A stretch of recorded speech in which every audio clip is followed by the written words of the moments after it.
अभ्यास झाला माझ्या सद्गुरूंना मी ऐकले, कोणी नसलं तरी मला चालेल, पण ही निष्ठा याच्यातून होणारी ती प्रगती आणि हे स्थान महात्म्य, हे स्थान महात्म्य. या स्थानावरती प्रभूजी रामचंद्र महाराजांनी इथं बसून 6 महिन्यात 4 महिने चातुर्मासात महाराजांनी ज्ञानेश्वरी इथं सांगितलेली.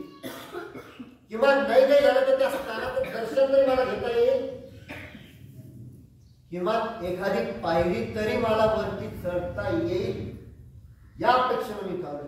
इथं काय मिळायचं, मी काहीतरी इथून घेऊन जायचं म्हणून नाही चालू.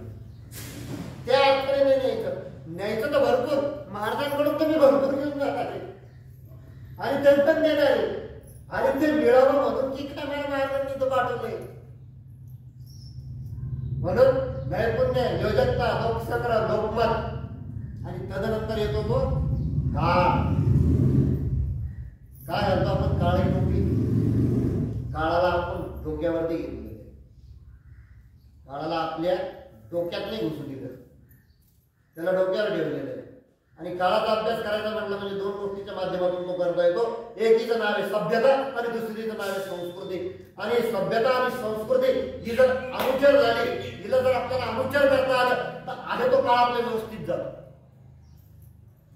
आणि पुढचा येणारा काळ जर आपल्याला आज कळून घ्यायचा असेल, जसं की आपण भूतकाळ, भविष्यकाळ आणि वर्तमान काळ असे आपण काळाचे 3 रूप आपण पाहतो. तर हा काळ आपल्याला समजून घ्यायचा असेल तर उपासना, जेव्हा तुम्ही उपासनेची वेळ पाळू लागता, एक क्षण असा येतो, एक काळ असा येतो, घडणाऱ्या घटनांची पूर्वकल्पना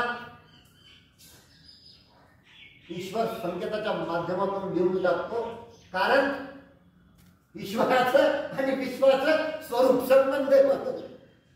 कार्यकारण भाव आहे नाही, कार्यकारण भाव नाही, हा त्याचा स्वरूप संबंध आहे. मला कोणी निर्माण केलं, काहीतरी त्यांना ठरवलेलं होतं, हा संकल्प त्याचा होता.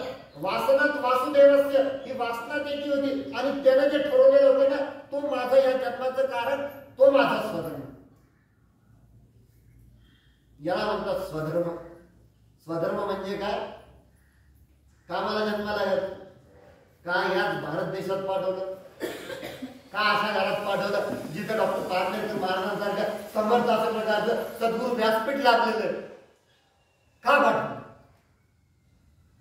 इथून जेव्हा या अंतःप्रेरणेने प्रेरित होऊन मी विचार करू लागतो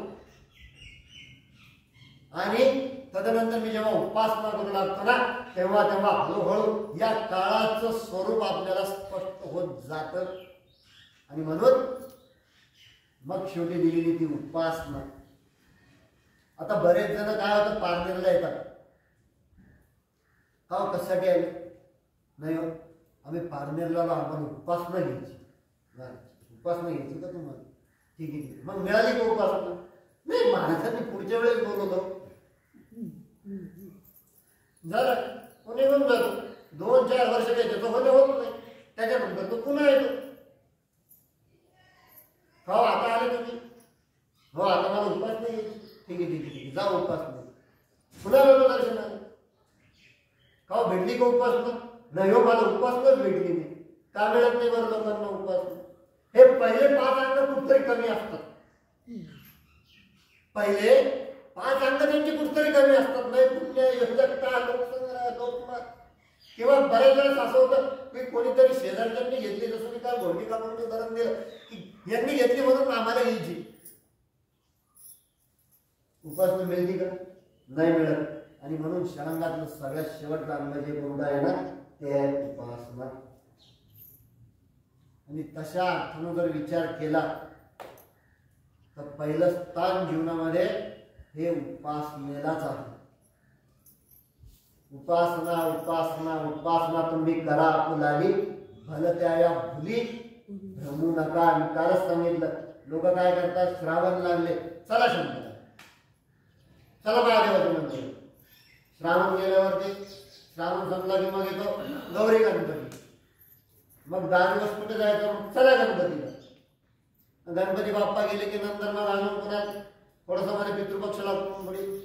त्याच्यानंतर मग चला टेकडीला.